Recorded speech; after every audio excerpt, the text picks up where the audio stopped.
First off, backpack blowers. It's not new for next year, but it came out new later this year, so it's still in the new camp. So first off, you've got let's call it a fully blown backpack battery blower solution, which means that the battery and the blower are sat on your back rather than just a battery on your back and the blower in your hand. Yeah. And we're one of the few people in the marketplace to actually have that. It'll take the same performance, about a 50cc petrol equivalent. So there still gets larger petrol ones than this, but it's that good middle ground. Batteries take a lot of load when it comes to blowing. In fact, blowing is probably one of the toughest jobs for a battery to do.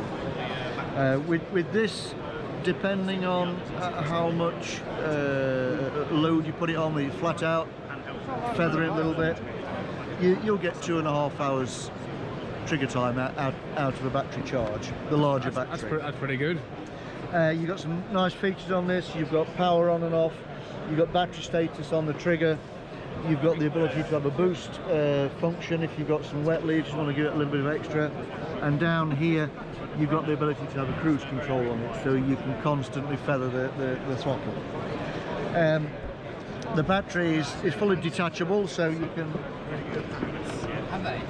take that off, unplug it, and swap batteries if you want to. Yeah. So once you get the harness set up for an individual, you can actually just swap the batteries around. Yeah, oh yeah. We've been going since early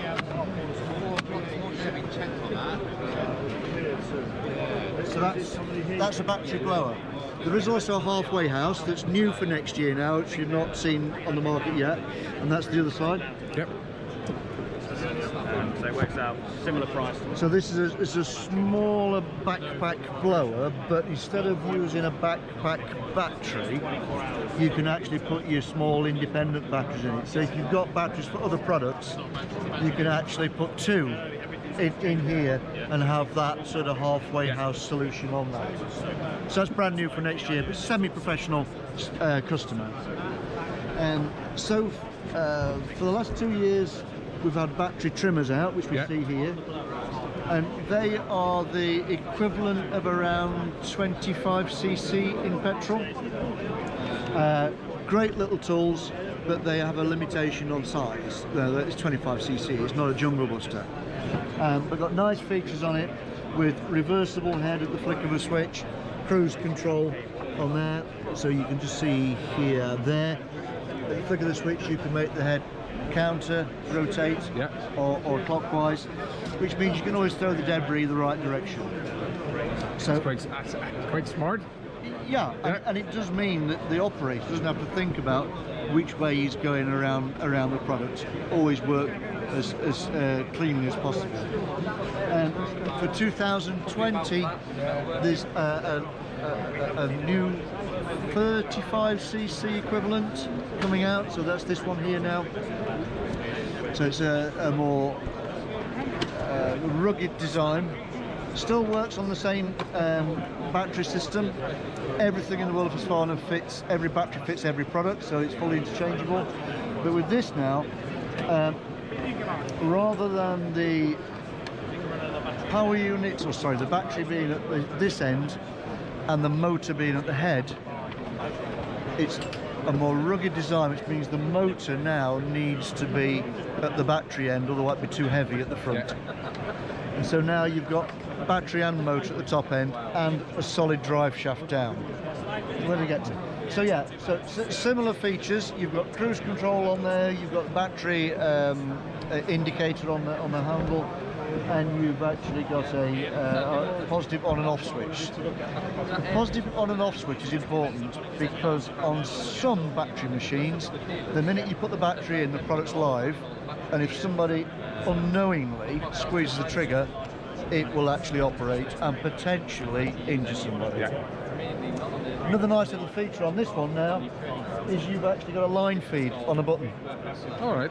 So rather than having to tap the actual line head on the ground, you just hit the button and it meters a little bit more line out. So that's just a a nice to have function. And does it take much to fit that? Is that the Pretty same much, sort of? pretty much the same as the conventional heads, where it's a bayonet. The whole spool comes off, and the mechanism stays on the machine. So even in the field, there's no risk of losing nuts and bolts or springs or whatever. Yeah. So nice, rugged design, low vibration, of course, and a more roughy-tufty machine. Okay. Brilliant. There is. I'll just give you one other thing before we finish with brush cutters. Just give us a wee second. Split shaft machines, multi-tool, whatever you want to call them, combi machines, have been out for quite a while. And in petrol machines, they've been quite well established and popular. We're just introducing our first battery solution for that. So I'll bring it towards you. So this is new out next year, but it's a battery solution, and what we've done with this is actually made a battery power unit